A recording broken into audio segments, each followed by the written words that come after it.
안녕하세요. 뉴스반장입니다. 추석 명절 연휴가 끝나자마자 이번에는 윤석열 정치경찰이 또다시 이재명 민주당 대표를 향해 정치보복의 칼끝을 겨냥했습니다. 정확하게 말하면 정적 제거를 위한 정치 탄압인데요. 어처구니 없게도 불과 1년 전 증거 불충분으로 불송치한 사건을 다시 1년 만에 180도 뒤집어 검찰에 송치한 겁니다. 1년 만에 종결된 사건을 다시 부활시킨 거죠. 윤석열 경찰과 검찰이 대놓고 벌이는 대환장 콜라보가 눈물겨울 지경인데요. 지금 자신들이 무슨 일을 하고나 있는지는 알고나 있는지 모르겠습니다. 경찰이 성남FC 광고비와 관련해 우리 당 이재명 대표를 검찰에 송치했습니다. 경찰은 돈의 성격을 문제 삼고 있지만 광고 영업에 따른 비용 지불일 뿐입니다. 지극히 합법적이고 투명하게 처리가 됐습니다. 모두 성남 시민들을 위해 사용됐습니다. 경찰이 공상 같은 혐의를 입증하려면 광고비가 이 대표에게 흘러 들어갔다는 증거를 내보여야 합니다. 하지만 아무것도 나온 게 없습니다. 윤석열 대통령의 표현을 빌리자면 10원 한 장이라도 나온 게 있습니까? 이 사건은 경찰이 1년 전 혐의가 없다고 불송치 결정을 내린 바 있습니다. 이미 끝난 사건이었습니다. 그런데 7개월 뒤 대선이 임박해 검찰이 죽은 사건을 다시 살려내 경찰에 다시 수사하라고 요구했습니다. 그 사이에 변한 것은 아무것도 없습니다. 심지어 이 대표를 소환 조사한 적도 없습니다. 그런데도 결론이 180도 뒤집혔습니다. 우격다짐도 이런 우격다짐이 없습니다. 검찰은 추석 연휴를 겨냥해 이재명 죽이기 1편과 2편을 잇따라 내놓았습니다. 대장동과 백현동이 각각의 소재였습니다. 그러나 흥행에 실패하고 말았습니다. 국민 여론은 정치 탄압이라고 혀를 찼습니다. 그러자 이번에는 성남FC로 소재만 살짝 바꿔서 이재명 죽이기 3탄을 내놓았습니다. 흥행 참패를 만회하고자 하는 몸부림입니다. 하지만 똑같은 감독, 똑같은 배우, 그들이 반복되는 시나리오로 3탄을 찍는다고 새로운 게 나올 리가 없습니다. 시대의 권력 남용이라는 윤석열 검찰의 썩어 문드러진 악취만 짙어질 뿐입니다. 성남FC 후원금 의혹을 수사해온 경찰이 이재명 더불어민주당 대표에게 제3자 뇌물공여 혐의를 적용해 검찰에 통보했습니다. 정확하게 말하면 사건을 송치한 건데요. 지난해 9월 증거 불충분으로 불송치 결정을 내렸던 경찰이 1년 만에 결과를 뒤집은 겁니다. 경찰이 이른바 성남FC 후원금 의혹과 관련해 이재명 더불어민주당 대표에게 새롭게 적용한 혐의는 제3자 뇌물 공여인데요. 사건을 사골 끓이듯 끓여 이제는 말도 안 되는 혐의까지 가져다 붙인 겁니다. 이 대표가 지난 2015년 성남시장으로 있던 때 두산그룹이 소유한 분당구 정자동 병원 부지 3천여 평을 상업용지로 용도를 바꿔주는 등 편의를 봐주고 그 대가로 두산그룹이 이 대표가 구단주였던 성남FC에 50억 원가량 후원금을 냈다는 의혹을 수사한 결과 혐의가 인정됐다고 판단된다는 건데요. 이에 따라 당시 사업을 주도했던 성남시청 공무원 한 명에 대해서도 같은 혐의를, 또 두산건설 전 대표에겐 형법상 뇌물공여 혐의를 적용했습니다. 경찰은 지난해 9월 이 사건을 불송치 결정했지만 검찰의 보완수사 요구로 보완수사를 하는 과정에서 사건 관계인의 새로운 진술을 청취하고 압수수색을 통해 이를 뒷받침할 증거를 확보해 수사 결과를 뒤집었다는 건데요. 없던 증거가 만들어지고 사라졌던 사건이 다시 등장하며 범죄가 만들어진 겁니다. 최초 수사 당시 성남시와 두산건설 양측 모두가 광고 후원금과 용도 변경 사이 아무런 관련이 없다고 주장했지만 보완 수사 과정에서 양측이 용도 변경 관련 협상 단계부터 관련 논의를 한 정황 등을 포착한 것으로 전해졌는데요. 용도 변경과 후원금을 한데 엮어서 대가성 있는 뇌물이라고 규정한 겁니다. 그러면서도 비슷한 후원 의혹을 받는 네이버나 농협 등 관내 다른 5개 기업에 대해서는 최초 수사 때와 마찬가지로 혐의가 없다고 판단했다고 밝혔는데요. 소가 웃을 일 아닌가요?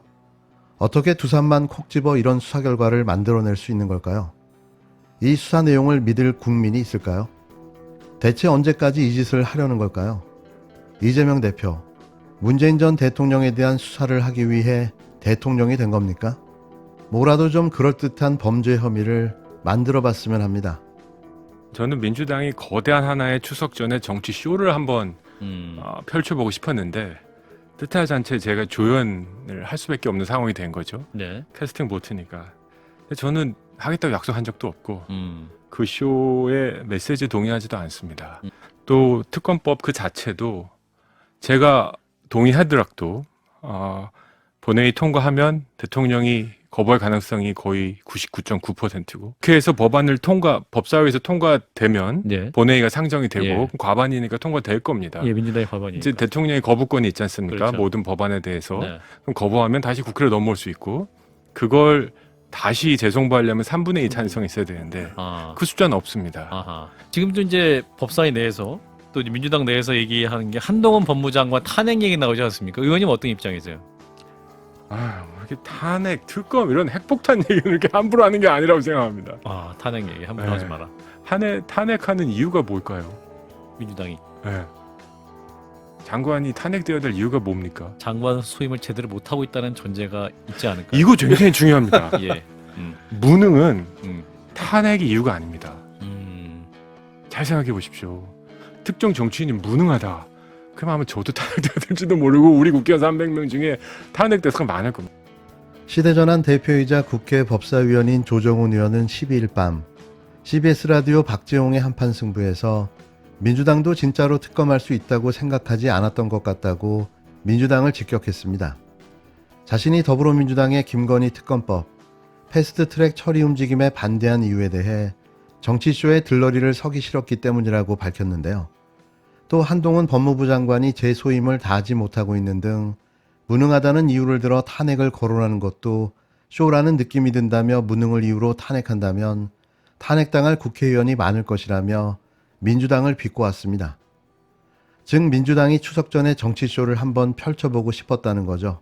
조 의원은 제가 캐스팅 보트니까 조연을 할 수밖에 없는 상황이 됐지만 하겠다고 약속한 적도 없고 그 쇼의 메시지에 동의하지도 않았다며 특검이 도입되면 모든 정치 뉴스, 진짜 정치는 실종되기 때문에 여기에 참여하고 싶지 않다고 밝혔는데요. 여기에 제가 특검법에 동의해 본회의를 통과하더라도 대통령이 거부할 가능성이 거의 99.9%다. 그럼 다시 국회에 넘어오고 그걸 재송부하려면 3분의 2 찬성이 있어야 되는데 민주당엔 그 숫자는 없다는 점을 덧붙였는데요. 따라서 조금만 계산해보면 현실이 매우 없는 길이라는 걸 다 알고 있는데 왜 이걸 추진할까라며 민주당이 추석밥상에 이걸 올려야 된다는 생각이 있었다고 싸잡아 비판했습니다. 또 조 의원은 민주당이 한동훈 법무부 장관이 소임을 다하지 못하고 있다며 탄핵 이야기를 하는 것에도 강한 거부감을 드러냈는데요. 조 의원은 탄핵 특검 이런 핵폭탄 얘기는 함부로 하는 게 아니다라며 공적인 권력을 사적인 데 썼거나 헌법 질서에 위배되는 행위 등 명백한 사유가 있어야 되는데 무능은 탄핵의 이유가 아니다. 그럼 국회의원 300명 중 탄핵될 사람이 많을 것이라고 웅얼거렸습니다. 우선 외계인이 침공하면 힘을 합해야지 않겠냐는 고 노회찬 의원의 명언을 전해주고 싶은데요. 안 된다고 안 할 게 아니라 힘을 합쳐서 추진해야 하는 겁니다. 설령 대통령이 거부권을 행사할지라도 말이죠. 자신만이 진리고 자신만이 똑똑하다는 패착은 대체 어디서 나오는 걸까요? 누가 이걸 몰라서 김건희 특검법을 추진하나요? 전 국민이 공감하고 동의하고 있는 사안입니다. 또 이렇게라도 추진해 윤석열 정부에 경고 메시지를 보내기 위함인데요. 혼자만 잘났습니다. 또 무능은 탄핵이 아니라는 조 의원의 말에 경악하고 말았는데요. 지금 본질이 무능인가요? 지금 본질은 헌법 유린과 법치 파괴입니다. 한동훈 법무부 장관은 시행령 개정으로 대한민국 법치의 근간을 흔들고 있는데요. 이게 어떻게 탄핵 사유가 안 된다는 거죠? 이런 자가 더불어민주당 위성정당의 비례대표로 국회에 입성했다는 자체가 더 충격적입니다. 김건희 특검법을 처리를 하려면 법사위를 거쳐야 되지 않습니까? 근데 네, 캐스팅 그렇습니다. 보트를 쥐고 있는 시대전환의 조정훈 의원은 본인은 동의하지 않는다고 이미 밝혔고 어제 어떤 입장을 내놨냐면 이 특검법 처리 움직임을 보이는 민주당의 움직임에 대해서 거대한 하나의 정치쇼다 이렇게 규정을 했던데 어떤 말씀 주시겠습니까? 뭐 그분 입장에서는 왜 그렇게 얘기하시는지는 이해할 수가 없는데요. 예. 지금 이제 뭐 MBC 여론조사도 그렇고 김건희 특검법은 국민 절대 다수가 지금 원하고 있는 거지 않습니까? 네. 나라의 주인이 국민이고요. 그리고 국회의원들은 머슴입니다. 주인이 하라는 대로 머슴은 해야 됩니다. 저는 이것을 주가조작 의혹이나 합격력 부풀리기 이런 부분은 합격력 부풀리기 같은 건 본인도 대선 때 인정하지 않았어요. 근데 그거를 기소조차 하지 않고 있지 않습니까? 윤석열 검찰에서 이거를 철저하게 수사했다면 특검으로 갈 일도 없고 모든 아내는 법 앞에 평등하지 않습니까? 예. 어떤 아내든. 그러면 대통령이 내 아내일지라도 위법한 사항이 발견되면 철저하게 수사해라. 혐의점이 있다면 철저하게 수사해라. 이렇게 왜 말을 못합니까?